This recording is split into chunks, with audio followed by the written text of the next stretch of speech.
My wife's business partner showed up at our house at 2 a.m., soaking wet, and when I asked her what was going on, my wife completely lost it.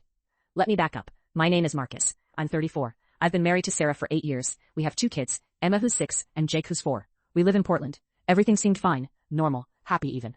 3 months ago, Sarah started a business with someone named Claire. They were doing social media stuff for small shops downtown. It seemed legit. Sarah would leave around 8 a.m., come back around 6 p.m. She'd talk about the work. She'd show me posts they were making. I didn't think twice about it. But about a month in, things got weird. Sarah started staying out later. Then later. She'd text me saying they had client dinners, meetings. She'd come home smelling like wine and perfume that wasn't hers. When I asked about it, she'd say, we were celebrating a new contract, or we had drinks with a client. I'm not a jealous guy. I trust my wife. But something felt off. Then came last Tuesday night. It was almost 2 a.m. I was still awake because Jake had a fever, and I was checking on him every 20 minutes. I heard a car pull up, then knocking. Not normal knocking, desperate knocking.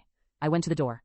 Through the peephole, I saw Claire. She was drenched, like completely soaked through. Her mascara was running. She looked terrified. I opened the door. Claire, what's going on? Are you okay? She didn't answer me. She just pushed past me into the house. Is Sarah here? She's asleep. What happened? Did you get in an accident? Claire just stood in my living room, dripping water all over the floor. She was shaking. I heard footsteps. Sarah came down the stairs in her pajamas. The second she saw Claire, her face went white, like all the blood drained out of it. What are you doing here? Sarah's voice was sharp, angry. I didn't know where else to go, Claire said. They know. They're going to tell him. That's when Sarah saw me standing there. Our eyes locked. Marcus, don't. That's all she said. Don't ask. Don't ask what? I said. Sarah, it's 2 a.m. Claire's soaking wet. What is happening? Sarah turned to Claire. You need to leave, right now. I can't go back there, Claire said. She was crying now. I can't. Not after what happened. What happened where? I asked. My voice was getting louder. Where were you two? Sarah grabbed Claire's arm. We need to talk. Upstairs. Now. No, I said. No. You're going to tell me what's going on. Right now. Both of you. Sarah looked at me. Her jaw was clenched. This doesn't concern you. It doesn't concern me? You're my wife. It's 2 a.m. Your business partner shows up, looking like she almost drowned. And you're telling me it doesn't concern me? Claire started sobbing. He's going to hurt someone. We have to tell him. Shut up, Sarah snapped at her. Then she looked at me. I'm going to ask you something, and I need you to listen to me very carefully. Did you go through my phone? What? My phone? My laptop? My anything? Did you go through any of it? No, why would I? Good, she said. Then we can still fix this. Fix what? Sarah and Claire exchanged a look that meant something. Something bad. There is no business, Claire whispered. I felt my stomach drop. What do you mean there's no business? Sarah's phone buzzed. She looked at it. Her face went gray again. Oh God, she said quietly. Oh God, no. What? Sarah, what? She turned the phone toward me. It was a text from an unknown number. Just 3 words. I have proof. My sister hid a $34,000 medical debt from our entire family for 3 years. And when it finally came out, she expected me to bail her out. Let me back up. Sarah is 2 years younger than me. We've always been close. She had an emergency surgery back in 2021 that wasn't fully covered by insurance. She told our parents it was handled. She told me it was handled. But it wasn't. She just ignored it. Ignored the bills, ignored the calls, ignored everything. I found out by accident. I was helping my mom clean out the garage and found a stack of medical collection notices addressed to Sarah. I was shocked. I called Sarah right away. Sarah, what is this? What is what? There are collection notices here. Thousands of dollars in collection notices. Why didn't you tell anyone?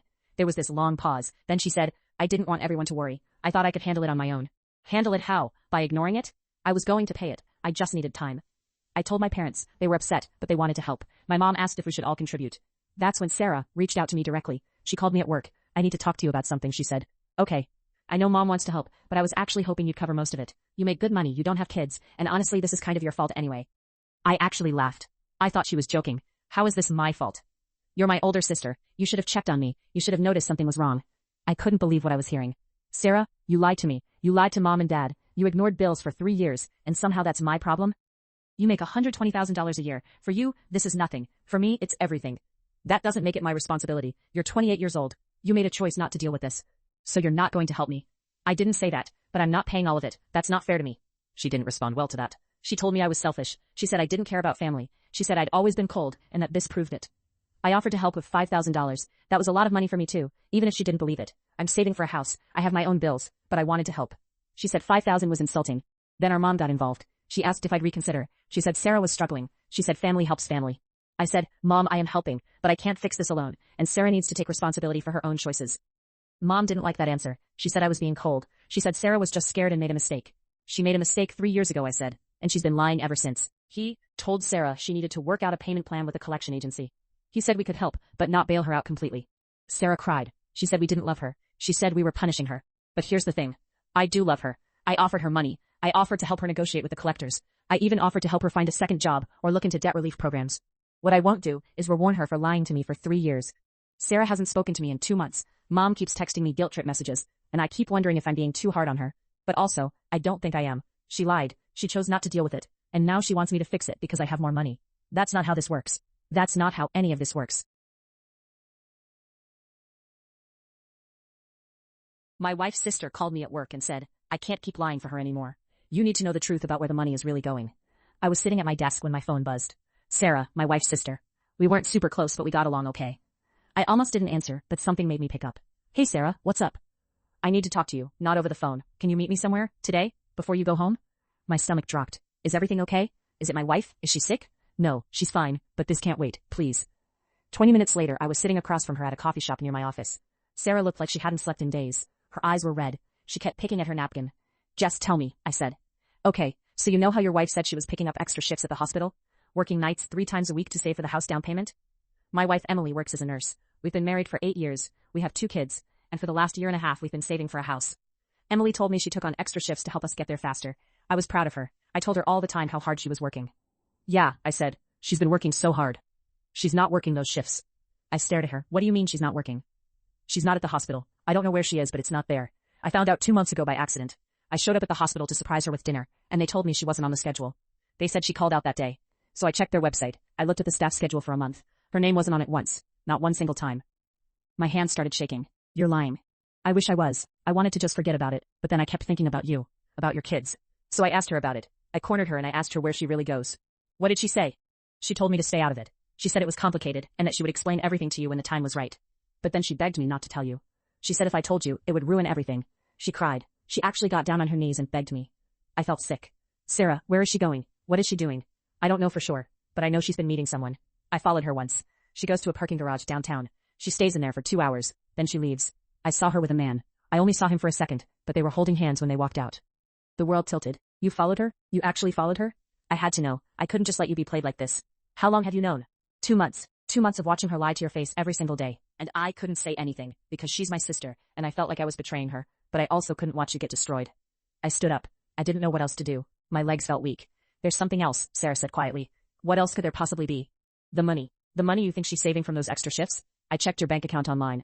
I know she shares the login with you. In the last 6 weeks, she's withdrawn $5,000 in cash. $5,000. And I don't think it's for a house down payment. I couldn't breathe. I couldn't think. I just kept seeing my wife's face this morning at breakfast, kissing me goodbye before her night shift. There's one more thing, Sarah said, and I don't know what it means, but I found this in her car when she let me borrow it last week. She pulled out her phone and showed me a text message. It was from a number saved only as D. The message said, we need to talk about the plan. My wife found out I'm leaving her. I told her I was waiting until after the promotion came through, but she knows now. Call me. And the message was dated 3 days ago. My phone started ringing. Calling from work, from her night shift.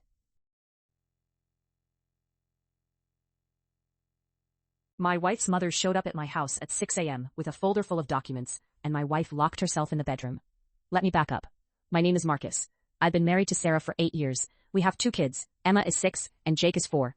I work in sales. Sarah stayed home with the kids. By all accounts, we had a good marriage. We fought sometimes, sure, but nothing serious. Or at least that's what I thought. That morning started normal. I was getting ready for work. Sarah was still in bed. Then the doorbell rang. It was 6:15 a.m. I opened the door and there stood her mother, Linda. She's always been cold toward me, but this was different. Her face was tight, angry. Is Sarah awake? She asked. No, she's sleeping. What's going on?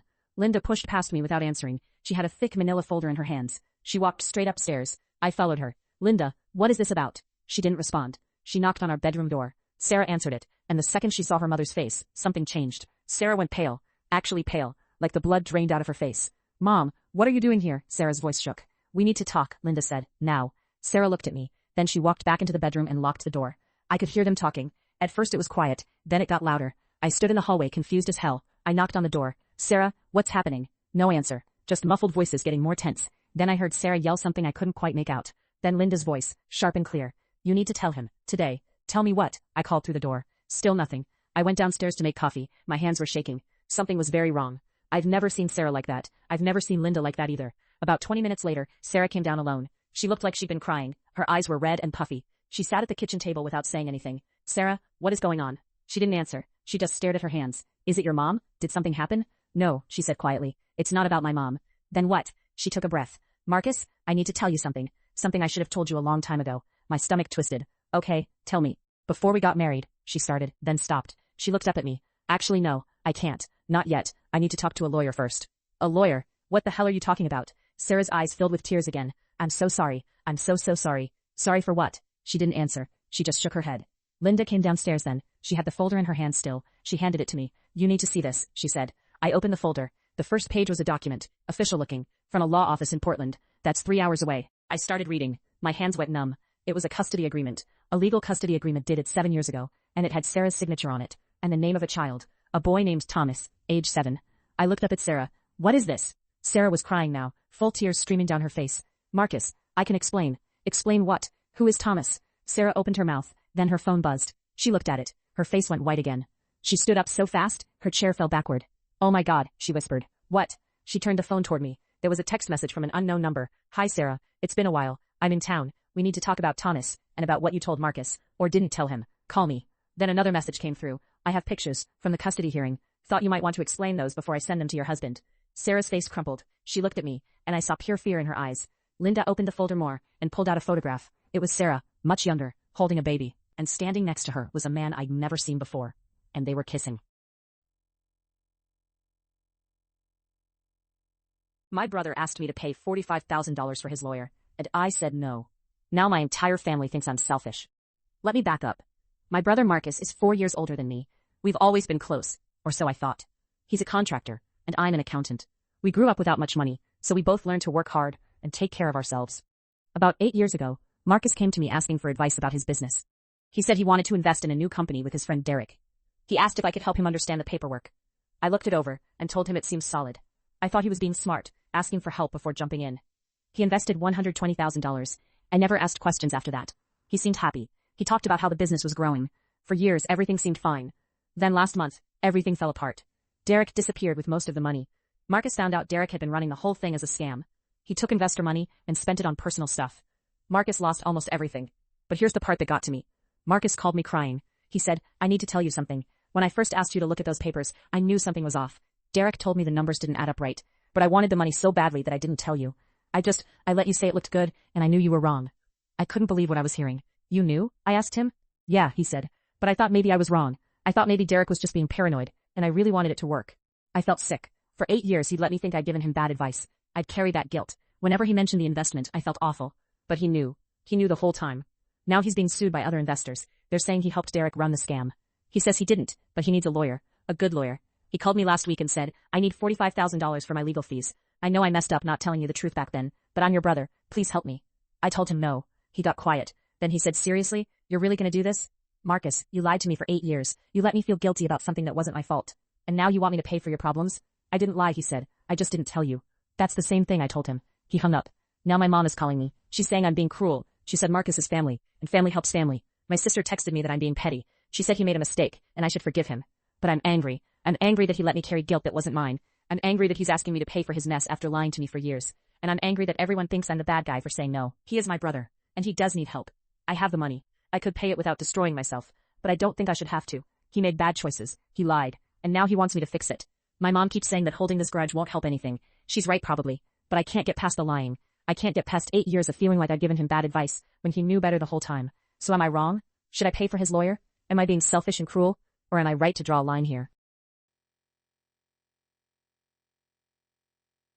My sister borrowed $12,000 from our parents for rent problems 5 years ago. Last month I found out she never paid them back, and now she wants me to cover it. Let me back up. My sister Rachel is 34. I'm 31. We've always been close, but she's had money problems her whole life. She's bad at budgeting, makes decent money as a graphic designer, but somehow always ends up broke. My parents have bailed her out more times than I can count. 5 years ago, Rachel called my mom crying. She said her landlord was threatening eviction. She needed $12,000 immediately, or she'd lose her apartment. My parents, being my parents, gave her the money. No paperwork, no agreement about when she'd pay it back, just gave it to her. I asked my mom about it once, maybe 2 years in, and she said Rachel was paying it back slowly. I believed her. I didn't think much about it. Then last month I was at my parents' house for dinner. My mom was going through papers because she and my dad were talking about retirement. She got quiet. Really quiet. I asked what was wrong. Rachel never paid us back, she said. I just realized, she's never sent us a single dollar. I felt something twist in my stomach. I asked how much we're talking about. $12,000. With no interest, no payment plan, nothing. I called Rachel that same night. Rachel, did you ever pay mom and dad back for that $12,000? There was a pause, a long one. I've been paying it back, she said. Have you though? Because mom checked her bank records. Nothing. Well, not in cash, but I've helped them with things. I fixed their website, I helped with their garden, That's not paying back a loan, Rachel. That's not how this works. You know what? I knew you'd be like this. You've always been the responsible one. You always make me feel bad about myself. I'm not trying to make you feel bad. I'm asking why you lied to mom. I didn't lie. I haven't had the money. Things have been tight, and then it's been so long that I didn't know how to bring it up. I told her she needed to talk to our parents, figure out a real plan, not just pretend it didn't happen. She didn't call them. Instead, she called me back 3 days later. Can you just pay them back? You make good money. I'll pay you back, I promise. Just help me out of this. I said no. I told her this wasn't my debt. She needed to face this herself. So you won't help your own sister. I will help you, but not by taking your responsibility and making it mine. You need to call mom and dad and tell them the truth. This is so typical of you, so judgmental. Mom always said you were the golden child, and honestly I think you like making me feel worse about myself. That hit different. Rachel, that's not fair. Fair? You know what's not fair? Having a sister who won't help when I'm struggling. I told her again that she needed to handle this herself. She did eventually tell my parents, but not before she told everyone else. My cousins started texting me. My aunt called. Apparently, Rachel's been telling people that I refused to help her when she was desperate, that I'm selfish and cold, that I've always been this way. My mom texted me, honey, are you really not going to help her? That one hurt, because now my parents think I'm the bad guy too. I called my mom again and explained everything. How Rachel lied, how she borrowed money and never paid it back, how this is her responsibility, not mine. I know, sweetheart, but she's your sister, and she is struggling. Mom, she's been struggling for 5 years, she's been lying for 5 years, and now she wants me to bail her out instead of facing what she did. My mom didn't say anything for a while. I just wish you two would work this out, she said finally. But I don't know how to work this out. Rachel won't admit she did something wrong, she won't take responsibility. She just wants me to fix it, and everyone's mad at me for not doing it. My wife's business partner showed up at my house at 11 p.m. with a laptop and told me I needed to see something about my wife's finances right now. Let me back up. My wife Sarah and her best friend Marcus started a marketing firm together 4 years ago. I'm not in the business, so I don't really pay attention to the details. They're partners, they're doing well, and honestly, it's been good for Sarah. She's happier than she's been in years. We've got a nice house in Denver, 2 cars, and we just took a vacation to Costa Rica last month. Everything seemed fine. Then, Marcus showed up. I was in the garage when the doorbell rang at 11:17 p.m. Sarah was already asleep. I opened the door and Marcus was standing there in jeans and a hoodie, looking like he hadn't slept in days. His eyes were red. He looked scared. Is Sarah here? He asked. Yeah, she's upstairs sleeping. What's wrong? He ran his hand through his hair. I need to talk to you, not her. You. Can we sit down? Something in my chest tightened. I brought him into the living room and we sat down. He opened his laptop without saying anything. His hands were shaking. I found something, he said, and I don't know what to do. We've been friends since college. You've been good to me, but this is really bad. What are you talking about? He turned the laptop toward me. It was a spreadsheet, bank accounts, wire transfers, all labeled with dates and dollar amounts. Some of the entries went back 18 months. These are the business accounts, Marcus said quietly. I was doing the quarterly taxes today, and I noticed the numbers didn't match what we've been recording, so I dug deeper. My stomach felt weird. What do you mean, didn't match? Sarah's been moving money, he said. A lot of money, out of the business account into a personal account. Accounts I didn't know about. I stared at the numbers. 12,000, 8,000, 15,000. The transfers went on and on. I started counting them in my head. There had to be at least 40 entries. How much are we talking about? I asked. $237,000, Marcus said. Over 18 months, and that's just what I found so far. I haven't traced where it all went yet. I felt the room spin a little. She wouldn't. There's more, Marcus said. He clicked to another file. This one was a series of emails, between Sarah and someone else. The name at the top made my blood run cold. It was from an email address I didn't recognize, but the signature line said, David Chen, with a hotel chain logo underneath. I scrolled through the emails. They were about meetings, late meetings, meetings in hotel rooms. There were heart emojis. There were jokes about our time away and when we're together. One email from 3 weeks ago said, can't wait for next month. I've already told her I'm going to a conference. I don't understand, I said. But I did understand.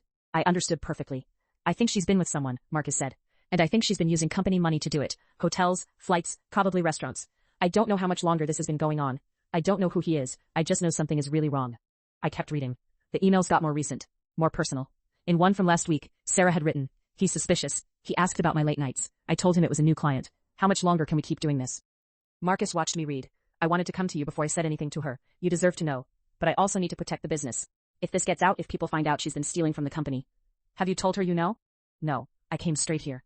I heard a noise from upstairs. A door opening. Footsteps. Sarah's voice came down the stairs. Who's here? I heard voices. Marcus and I locked eyes. He slowly closed the laptop. We both stood up. Sarah appeared at the bottom of the stairs in her pajamas, squinting in the living room light. She saw Marcus and her face went pale. Marcus, what are you doing here? He looked at me, then back at her. Sarah, he said slowly, we need to talk about the accounts. Sarah's jaw clenched. She looked at me, then at the laptop in Marcus's hands. How much does he know? She asked me quietly. Time stopped. Everything in the room felt frozen. Everything, I said. Sarah's face went white. Oh my God. She turned and ran back up the stairs. I grabbed my car keys.